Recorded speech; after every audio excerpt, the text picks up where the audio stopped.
Hey, Bobby Manning here, CLNS Media, Celtics All Access. Welcome to the Garden Report. Quick one, we're off to New York City tomorrow. We will be there live for Celtics Knicks tomorrow night, the back-to-back. I'm flying out in the morning. I'll be there in the early afternoon for some stuff outside of Madison Square Garden. So quick turnaround for the Celtics after a 99-97 loss tonight here, the Spurs. Beginning of an opportunity to get some mediocre level opponents over the next month or so here and start to stabilize the Celtics record, climb from that 10th spot in the East, but they blow one in a pretty substantial way in the final 3 minutes of this game. In the final 5 seconds, Celtics trailing by 2 after trailing by 2.5, essentially playing even basketball the entire second half with the Spurs. Stolen inbounds pass after a mad scramble for the ball. In the backcourt, Jaylen Brown with 14 seconds left stripped Dejounte Murray. He throws it back in bounds. Spurs win the jump ball. Celtics almost get it back. Murray tips it out to midcourt. They end up getting a timeout after nearly on the inbounds, getting a 5-second call. Brown steals the inbounds, gets to the other basket, and completely, as he said after the game, effing smoked the layup around the rim. Rob right there for a foul, couldn't secure it. Smart, too late, and the Celtics lose by 2 at the buzzer. Spurs essentially held on to a 1-possession lead right until the final seconds. Schroeder, Murray trading layups just a second before that, or shots in the paint rather. Brown with 4 excellent opportunities in the final 3 minutes to finish layups around the rim. First one, a charge. Celtics challenged it, unsuccessful. That would have been a 3-point swing because Brown did finish the layup through, I believe, Derek White. Another play, Celtics botched an opportunity. Smart stole the ball back, and Brown ended up getting blocked on the rim on that one as well. And I believe there was another missed layup in there as well from Brown. So a tough close to a good 30-point game for him. He talked after the game beyond that layup line, bringing some solutions to the table. Good to hear, because in crunch time, Tatum in isolation, Brown going downhill alone, Schroeder trying to solve it himself, and Smart with a brutal left-handed layup miss in the closing minutes there. All possessions that could have got the Celtics ahead as they closed this one pretty strong on the defensive end, getting the stop they needed right before that whole closing sequence there, finally stealing up Murray, who was the best player on the court here tonight. Celtics still, think of the issues we've talked about over and over again this year. Facilitating, playmaking, decision-making. Those are all still huge problems in a loss like this, and really becoming the defining failing feature of this team this year, being able to get those types of productions in the most critical spots of the game. The Celtics shot well in the first half. 49%, 35% from 3. On paper, it was a good offensive half.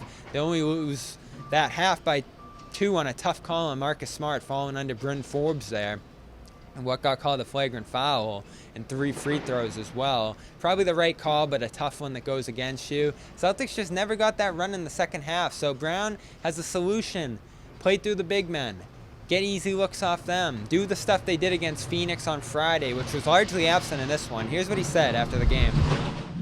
In that Phoenix game when they were switching, so a lot of Rob would have the ball, Al would have the ball, and you guys would have split actions to try to confuse them. Would you like to see those guys handle the ball more in those situations so you can kind of play off of that?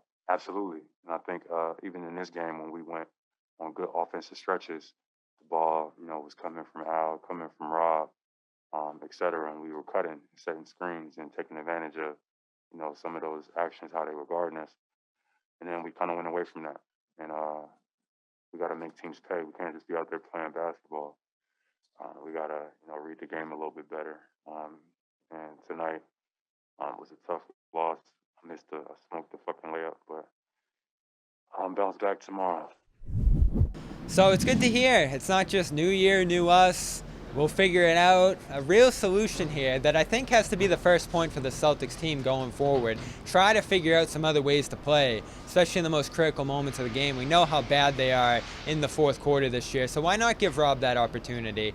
I will be writing about Rob, who Ime had some interesting pregame comments about, as well as the reliance that they're going to have on him to turn this team around, and in this year and into the future. Like, he's just becoming that important of a figure here in terms of the need to raise this team's ceiling and their need to rely on him. He's going to be a critical feature in that regard, as well as Al Horford, who has started to slip here. Step 2, if that doesn't work, trade deadline's less than a month away, or a month away here, more or less. go find that playmaker, that facilitator, even if it's just a minor one. Thomas Satoransky with the Pelicans, something like that. Patch up guy to help ease the burden on other guys in that spot. Why not? Go ahead and do something like that. Maybe you move Schroeder in that deal and give a second-round pick or something. Those kind of moves might be out there, or you could get more shooting to support those ball handlers. Schroeder out there in crunch time with Tatum, Brown, Smart, and Rob. Not enough spacing. Spacing, I thought, a problem throughout this game. And then step 3, move other guys all the way up to Brown this offseason. Start to transform the team that way. Picks as well can be used to consolidate this a little bit. And if all else fails, you do start to look at Jaylen. So that's the order of operations there. Obviously, I'm not a big move Jaylen guy. You see the production tonight. You see the solutions he brings post-game.